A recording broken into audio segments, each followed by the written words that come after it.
തീരുമാനത്തിലേക്ക് എത്തിയത്. ചലച്ചിത്ര അക്കാദമിയിൽ നടക്കുന്ന പോരുമായി ബന്ധപ്പെട്ട വാർത്തയിലേക്ക് നമ്മൾ പോവുകയാണ്. നേരത്തെ കൗൺസിൽ അംഗങ്ങൾ ഒന്നടങ്കം രഞ്ജിത്തിനെതിരെ രംഗത്തെത്തുന്ന സാഹചര്യം നമ്മൾ കണ്ടു. രാജിവെക്കേണ്ടെന്ന ഒരു സാഹചര്യം നിലവിലില്ല, രാജിവെക്കില്ല എന്ന പ്രതികരണവുമായി രഞ്ജിത്തും നേരത്തെ മാധ്യമങ്ങൾക്ക് മുന്നിലേക്ക് എത്തിയിരുന്നു. എന്താണ് സംഭവിക്കുന്നത്? ഹരികൃഷ്ണൻ തത്സമയം.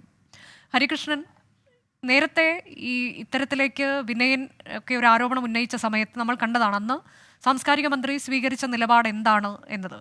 പക്ഷേ ഇപ്പോൾ അതിനേക്കാൾ കുറച്ചുകൂടി ഗൗരവത്തോടെ വിഷയത്തെ കാണുന്നുണ്ട് എന്നാണ് നമ്മൾ മനസ്സിലാക്കേണ്ടത്.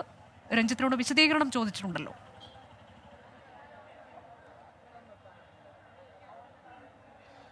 അനുജ, അങ്ങനെ തന്നെയാണ്. അതായത് സർക്കാരിനും സാംസ്കാരിക വകുപ്പിനും സാംസ്കാരിക മന്ത്രിക്കും ഈ കാര്യത്തിൽ ഈ ചലച്ചിത്ര അക്കാദമി ചെയർമാനോട് അതൃപ്തി ഉണ്ട് എന്നുള്ള കാര്യമാണ് ഏറ്റവും പ്രധാനപ്പെട്ടതായി പറയേണ്ടത്.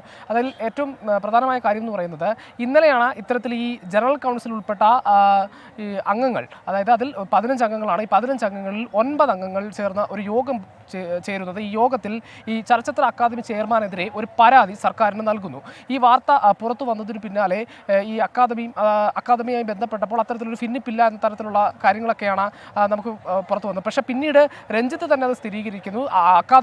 അക്കാദമി ജനറൽ കൗൺസിൽ അംഗങ്ങളിൽ അഭിപ്രായ വ്യത്യാസങ്ങളുണ്ട്, അതൊരു ഭിന്നിപ്പിൻ്റെ കാര്യത്തിലേക്ക് പോകേണ്ടതില്ല എന്ന തരത്തിൽ അദ്ദേഹം അത് ഒഴിഞ്ഞു മാറുകയും ചെയ്തു. പക്ഷേ പിന്നീട് അത് ആ വിവാദം വലുതാവുകയായിരുന്നു. അതായത് നേരത്തെ തന്നെ ഈ ഡോക്ടർ ബിജുവുമായി ബന്ധപ്പെട്ട ചില വിവാദ പരാമർശങ്ങൾ നടത്തിയിരുന്നു. ഇതടക്കം ജനറൽ കൗൺസിലിലെ ഒരു വനിതാ അംഗത്തോട് അപമര്യാദയായി അക്കാദമി ചെയർമാൻ പെരുമാറിയ അടക്കമുള്ള കാര്യങ്ങളിലാണ് ഇത്തരത്തിൽ അക്കാദമി ചെയർമാനെതിരെയുള്ള വിമർശനം ഉയരുന്നത് എന്നുള്ളതാണ് ഏറ്റവും പ്രധാനപ്പെട്ട കാര്യം. ഇതിനെതിരെയാണ് ഈ സർക്കാരിലേക്ക് ഇത്തരത്തിലൊരു പരാതി ഉണ്ടാകുന്നത്. എന്തായാലും ഈ കാര്യത്തിൽ ജനറൽ കൗൺസിൽ അംഗങ്ങൾ നൽകുന്ന പ്രധാനപ്പെട്ട വിശദീകരണം എന്ന് പറയുന്നത്, ഇത്തരമൊരു ഈ അക്കാദമി ചെയർമാൻ ഒരു മാടമ്യത്തരമാണ്, ഏകാധിപത്യ പ്രവണതയാണ് കാണിക്കുന്നത്.